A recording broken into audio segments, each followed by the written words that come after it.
Most people are puppets. If I insult you, you get angry. If I flatter you, you get proud. If I ghost you, you get anxious. In every one of these scenarios, I am the one holding the strings. I pull, and you dance. The world is constantly fishing for your reaction. Your boss, your toxic ex, the internet, they are all casting lures waiting for you to bite. Why? Because your reaction is information. It tells them where your buttons are. It tells them how to hurt you, how to move you, and how to control you. But there is a level of psychological mastery where the strings are cut. It's called emotional flatlining.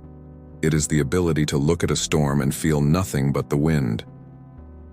Today, we are going to teach you how to kill your reaction and become an immovable object. We're going to show you why silence is more terrifying than a shout, and how your lack of emotion will drive your enemies to madness. If you're ready to stop being a puppet, listen very closely. When someone attacks you, your brain undergoes a hijack. Your amygdala screams danger and floods your body with cortisol. This is the flicker, that split second where your heart rate jumps and you feel the urge to snap back.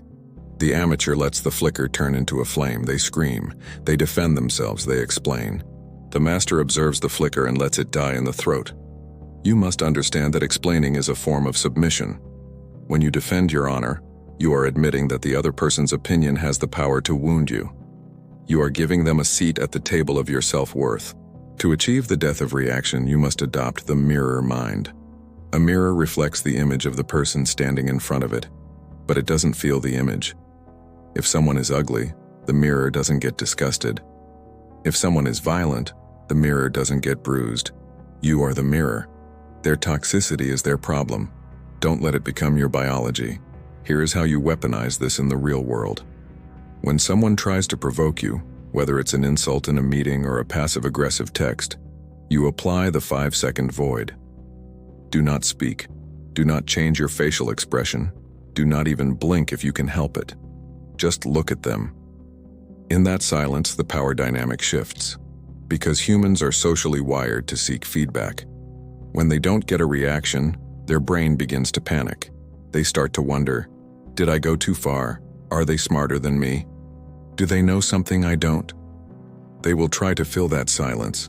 They will keep talking, they will backtrack, they will apologize, or they will get even angrier.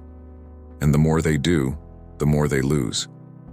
By doing nothing, you have forced them to exhaust their energy while you have conserved yours. You haven't won the argument. You've made the argument irrelevant. Becoming unshakable requires a daily ritual. You must practice small-scale flatlining. Start with the minor inconveniences. The slow waiter, the person who cuts you off in traffic, the scene receipt with no reply. Most people use these moments to vent. You will use them to train. Every time you feel the flicker of annoyance, visualize it as a small spark falling into a deep, frozen lake. Watch it go out. Eventually, you will develop a skin of ice. When the big attacks come, the betrayals, the failures, the public shaming, you will find that they don't penetrate. You will be able to make decisions based on cold logic while everyone else is drowning in their own heat. This is the inner citadel that the Stoic Emperor Marcus Aurelius spoke of. No one can enter it unless you open the gate. Reaction is a tax you pay to the world. And most of you are overtaxed. You are bankrupting your peace for people who don't even matter. Stop paying. The moment you stop reacting is the moment you become truly sovereign. You become a mystery. You become a threat to those who rely on manipulation. And most importantly, you become the master of your own soul. The next time someone tries to pull your strings, just watch them. Don't pull back. Just watch. If you're ready to become the immovable object, type unshakable in the comments. We are building a fortress here. Stay cold.